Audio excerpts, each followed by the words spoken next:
Hello everyone, welcome back to another video with On Point Politics, and today I want to talk about why my election forecast as of right now is not as crazy as people think it is, and why Donald Trump can win the landslide election that he's been anticipating for in 2024. Make sure to hit the like button, subscribe if you're new, and drop a comment down below. And so we can see just off a few general, analysis, we can basically see 2016, Hillary Clinton led the popular vote by 3.2. She ended up only winning by 2.1, 1.1 percentage point favor in for the Democrats. If we see 2020, Biden led the aggregate by 7.2. He ended up winning by 4.5, 2.7% bias in favor of Democrats.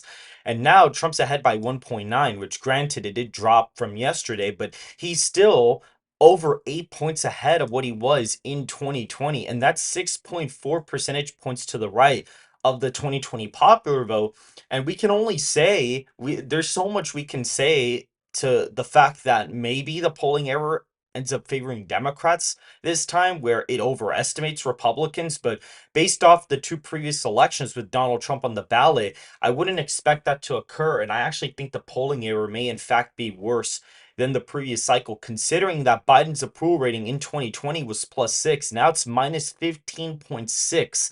He sits at 42%. Now, granted, Trump's has dropped since 2020, but he's currently sitting at 42.6%, 2.4 percentage points higher than Joe Biden. And he's never gone into an election cycle with a higher approval rating than his opponent. And now we clearly see from polling data what they do is essentially when they take these polls, the New York Times / Siena College, they asked the same group of voters how they would have voted 4 years back. And so in the March poll, you would have seen the same group that would have said Trump +5. This group voted by Biden +12, and Biden won the popular vote by 4.5. That's around an 7.5 percentage point polling error. And so if you were to apply that here, that would have been like Trump +12 or something like that. Then in April, Biden +8, 3.5 polling error would have resulted in Trump plus, 5.5, which is my model currently has it at 6.9. And then if we look, the average swing, from these voters compared to 2020, when they're asked, who'd you vote for in 2020, it's a 10-point shift. And if you shift the popular vote 4.5, to around 11.3 percentage point shift to the right, you get around a +6 national environment there. And we see the enthusiasm gap is greater than ever. Donald Trump gets 3.3 million followers in the first 24 hours on the first TikTok video that he's posted, but Joe Biden only has 342.1 thousand followers since having his TikTok up for 4+ months, which is absolutely insane. And we see the enthusiasm gap here is greater than ever. And based off of previous election results, the trends, the swings in every state, the polling averages, and my other model, which basically tracks the approval ratings and does the election a slightly different way, with demographics involved from the 538 website, we get this result where Donald Trump is winning the election in pretty grand fashion. He's actually winning the election here fairly easily. He's winning 347 and 191. But what we're going to do is we're actually going to go through a lot of states, and we're actually going to go through what the polls currently say right now and the previous historical polling error from 538, which luckily this website actually provides us a map showing the exact error in every single state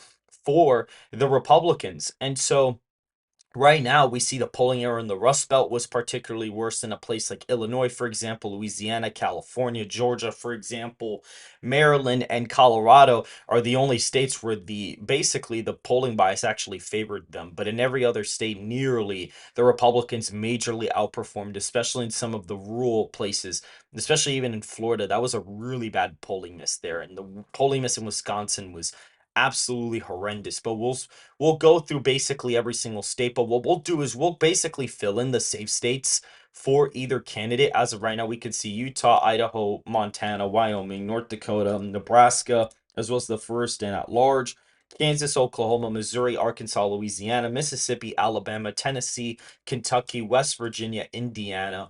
And then we see California, be safe. We see Maryland, be safe. Massachusetts, Vermont, and DC, be safe in the scenario. And that's literally it. It's only 81 safe electoral votes for Biden, 113 so far for Trump. And we're going to be going through every single state as of right now based on the current polling and the previous polling error. And so essentially the first state's going to be Washington. Now, Washington, we see that the polling aggregate there, based out of my calculation, would end up being, if we can find it here, we can go to Washington, pinpoint it right here, and scroll over here. The polling average here is around +6. However, the polling average has gone up since this new poll has been included in the aggregate.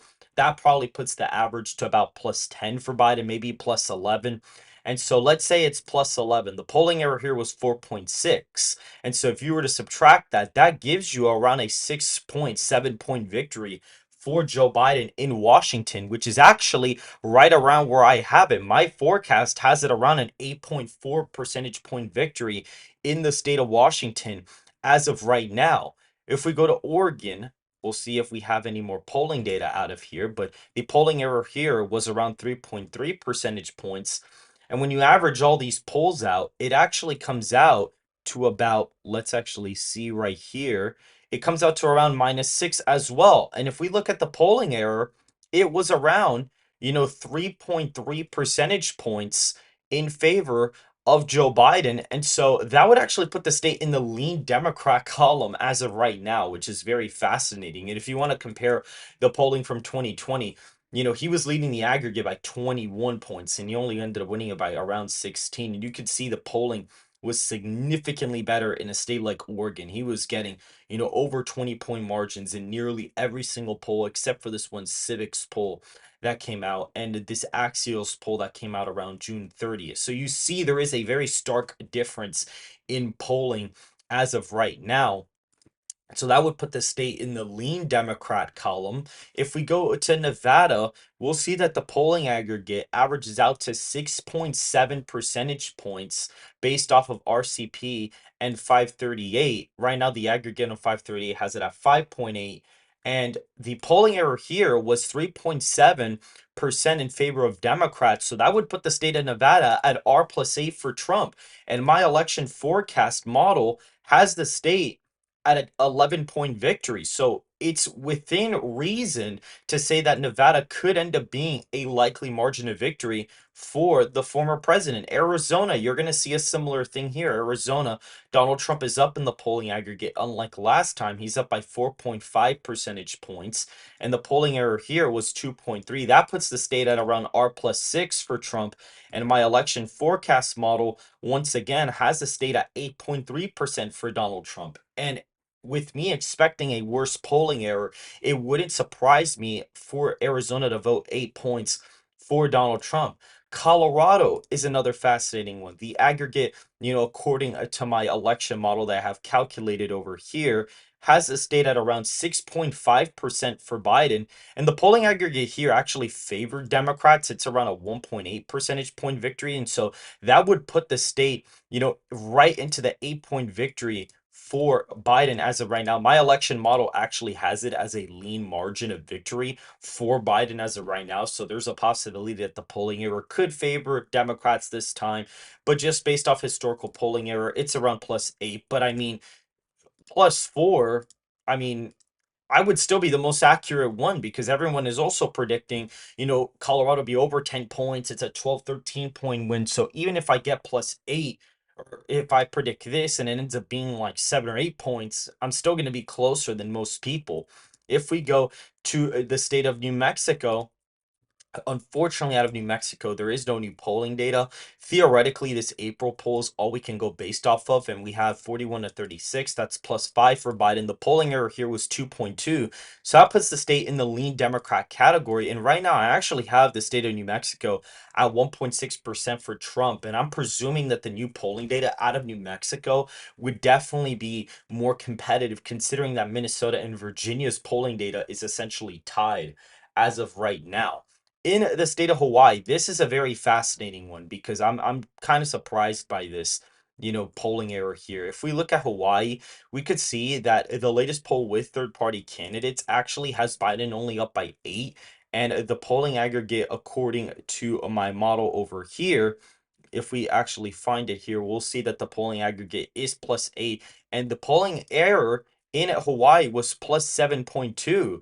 And so that's actually quite interesting because if you were to apply that polling error we'd actually have tilt Hawaii for Biden. It would be a tilt margin for the incumbent president, which would be absolutely historic. That would be absolutely insane to see the state of Hawaii vote so close. Now, I have it as a 13-point win in my forecast, but the fact that a historical polling error would provide a tilt margin for Biden based off of current polling is really crazy. And if we go to the state of Texas, we're going to see Donald Trump leading the aggregate by 11.1. For context, Donald Trump only led in the aggregate by 1.1%, 10 points lower, and he won it by 5.6%. And right now, Trump is up by 11.1%. And so the polling error here was around 4.1, and that would put the state here at essentially a safe margin around 15.3 percentage points. And my current election forecast, as of right now, has the state at 16.3 percentage points for Donald Trump. Again, not a crazy idea to say that this could be safe based off the previous historical polling error. And if we go to Nebraska, we're actually going to see that the polling, did favor, the Democrats here, in the sense that they were actually underestimated in the district. And my model currently has it as around, a pretty large victory. Actually, it's actually 6.5%. But current polling data would suggest that it is around a toss up because you have this Biden +5 poll, you have +3 poll. And so essentially, if you were to kind of weigh these and average it out, it would essentially be like D+1. So that would actually put Nebraska second, lean Democrat, but my model has it as likely Republican. If we look at Iowa, this is not going to even be a competitive race anymore. The latest poll has Trump up by 15 percentage points in the state. If you were to average this out, I can actually go ahead and look up my aggregate here right now. The polling aggregate is around 10.3. The polling error in Iowa was 6.7%. And so if you were to apply that, it would be around a 17-point victory for Donald Trump. And my forecast has it as an 18-point win. So the polling error from the current data and my model are fairly similar. If you're looking at this map, they are somewhat fairly similar as of right now. We're going to keep expanding. You're going to see that the map that I have for my projection and the current polling data with polling errors is not that ridiculously off. If we look at a state like Illinois, for example, the polling aggregate was essentially spot on. In Illinois, it only favored Republicans by a tiny bit, or at least favored Democrats by around a point. And so if we go to Illinois and look at the aggregate, it is a 10-point aggregate. And so that would bring it down to +9 for Biden. But a lot of people are predicting it to be safe. So even if it's not, D+4 and it ends up being like D+6 or 7, I'd still be the most accurate forecaster for Illinois. If we go to Ohio, for example, we're going to go there. Donald Trump's leading by 9.6%. And the polling error here was 7.4. So if you were to apply that, it would be like a 16-point win in Ohio, almost 17-point victory. And right now, my election model in Ohio has it as a 19-point win. So again, not ridiculously, off. And especially that I'm expecting a worse polling error. And what's good about my model is that I'm not programming into the model a polling error. I'm not programming, okay, the poll was the state was this off by this many points, so shifted this. That's not what's programmed in here. It just looks at the swings and the trends and the previous results and looks at polling averages and the demographics, and then it basically projects the result from that and the incumbent approval rating, as well as the popular vote lead for Donald Trump and the favorability differences. And that's what calculates it. It doesn't necessarily go based off a polling error. It just so happens to be that a lot of the polling errors from 2020 with the current polling data tend to actually match up in most states what I have for my model.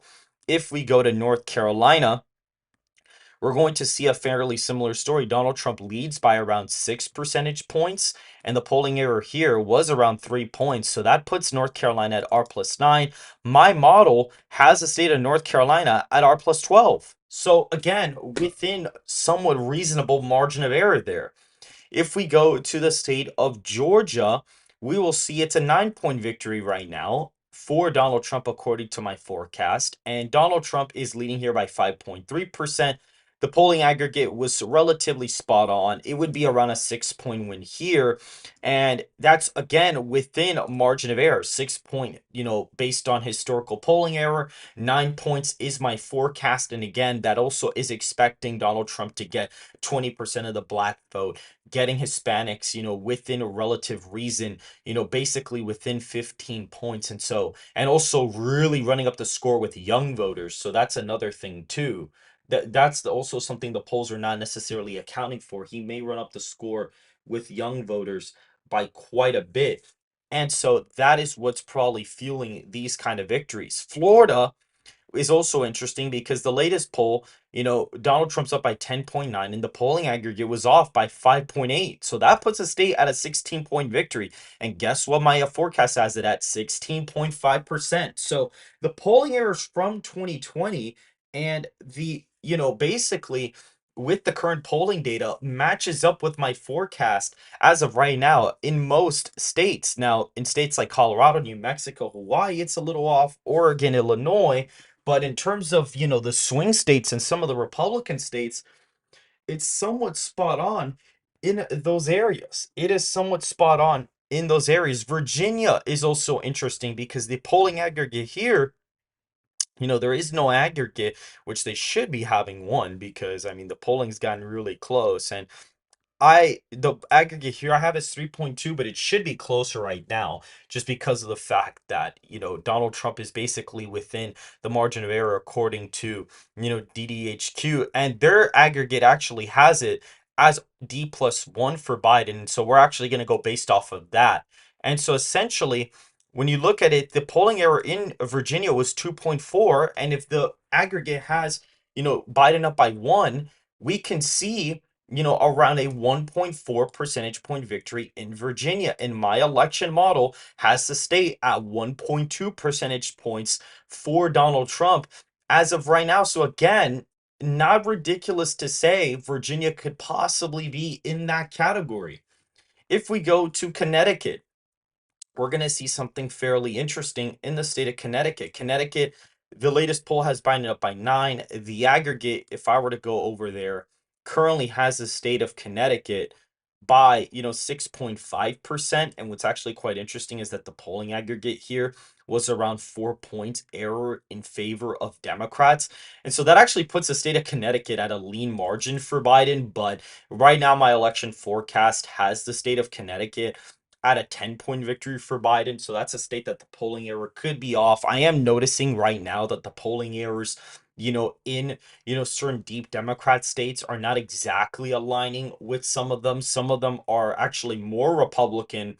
For example, Oregon, Connecticut, some lean more Democrat like New Mexico, Colorado, Illinois, and even to an extent, Hawaii is even more Republican. So with the deep blue states, we're getting some mixed results. But in terms of like swing states and deep Republican states, the model is essentially spot on with the current polling data on top of the polling error. Delaware is going to be likely, including like Rhode Island, for example. New Jersey, we're going to see in the state of New Jersey, the polling aggregate is basically like D+7, essentially. I mean, if you really look at the state, it's a 6.5 point, margin for him in the aggregate. And the polling error here was around 4.4. That puts the state at a lean margin. Now, that's the most accurate one from all the deep blue states. Right now, my election forecast has New Jersey at 3.9 for Biden. And if it's around 2.5, that wouldn't be ridiculously off there. And what's interesting in the state of New York, we're actually going to see in the state of New York, as of right now, Biden is currently ahead in the aggregate. And this is before the new polls. I actually have to update my aggregate. It's probably -8 right now, or +8 for Biden. It says it's a +10 margin. And so if you look at the polling error here, it's a 6 percentage point polling error in favor of Democrats. And so if you were to apply the current aggregate with the polling error, it's a lean Democrat state. Now, for whatever reason, my forecast actually does have New York as a 10-point victory. So it's around what the aggregate has it at as of right now. But we do see Donald Trump, is improving in the state of New York by quite a bit. He's improving there by a pretty decent amount. He's getting around 340,000 votes in the state of New York according to my forecast. So that is very interesting to note as of right now. And we see that that puts the state in the lean Democrat column. And we only have the Rust Belt to fill out. And it's interesting because Donald Trump's already winning. If we look at Maine at large, this is a one that the polling error is very interesting. The aggregate theoretically has Maine at large. This is a very interesting one because the aggregate technically has Donald Trump up in Maine second by a pretty decent amount, and the polling error in Maine was actually pretty bad. Maine second, so that would be like a 25-point win. Maine's first would be around roughly a likely victory, somewhat, or actually we'll see where it's at. Where is it? Where is here it is. Okay. It would actually be around a 14-point win, so it'd be likely. And then Maine at large was off on the national level by 2.7%. And the current polling aggregate, as of right now, has the state at a 2.3 percentage point victory. And so that would put the state at almost a 5-point win for Donald Trump. He'd almost be winning it by around 5 percentage points, which is absolutely insane to see a margin like that. If we look at a state like New Hampshire, it's even more, concerning for Biden. The polling aggregate here actually has the state of New Hampshire somewhat relatively competitive. It's 3.5%. And right now, the aggregate underestimated Democrats or underestimated Trump by 3.3. So if you were to apply that there, it's actually a tilt margin, but the new aggregate's actually 2.5 as of right now for Biden. And so that would actually give Donald Trump the victory. But as of right now, with my on point politics forecast, it has the state of New Hampshire at tilt Democrat. And if we look at the Rust Belt, it's not even close. If we look at Wisconsin, we see that the polling aggregate miss, it's around 1.2%, and the polling aggregate error was 7.7. That puts the state at just below 9 points. And my forecast has it as a 10-point victory. As of right now, Pennsylvania, as of right now. If we go look at that aggregate, it's also pretty interesting to see Pennsylvania because the state of Pennsylvania, Trump's up there by 1.8%, and even on basically RCP, he's up by 3.2 in the five-way race. If you average that out, he's up by like 2.8%, 2.6%. And the polling aggregate error here was 3.5. That puts the state in the likely column. Now, maybe it's not a 9-point win, but it's definitely still within the likely column. And if we go to Michigan, we're going to see this state, that aggregate lead is very, low for Trump right now. However, the polling error here was 5.2%. And so that puts the state in the likely column around 5 points. And my model has it as an 8-point victory, again, within reasonable margin of error. And basically, Minnesota is also interesting because it's actually a 3.3 percentage point victory in my forecast.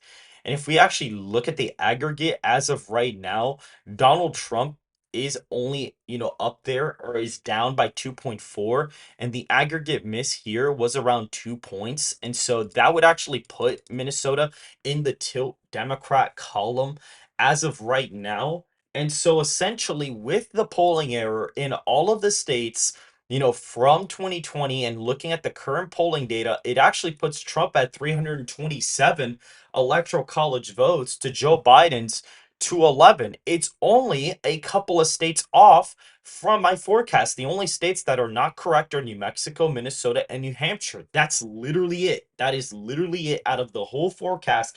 That is literally the only three states that differ from my actual election model. And Minnesota and New Hampshire are literally tilt Republican margins. Like if these were to be going Republican, it would basically match up with my current election model. So Minnesota and New Hampshire are basically within margin of error for this. They're really, really close. And so they could go either way. And so really the forecast that I have is not that off when you look at polling errors with current data in all of the states. And so this is why I think Donald Trump can really win the election by this large amount as of right now. Especially since a lot of pundits, what they do is they basically look at the conventional wisdom of the previous election cycle and go based off of that to make projections. But that's not how presidential elections work because you miss a lot of trends in certain places. And if you're not understanding that, Trump getting around 20% plus of the black vote would basically spell electoral doom on top of Hispanic shifts, on top of white voters shifting a point or two to the right, on top of Biden being unpopular, on top of Israel Hamas, on top of third party candidates. Basically creates this electoral college map. It's not one thing that's creating this, it's a multitude of reasons that are essentially creating this electoral map for President Biden as of right now. And so if you guys did enjoy this analysis, please hit that like button, subscribe to the channel, make sure to go ahead and follow the Twitter and join the Discord server in the description down below. And I will see you guys very, very soon.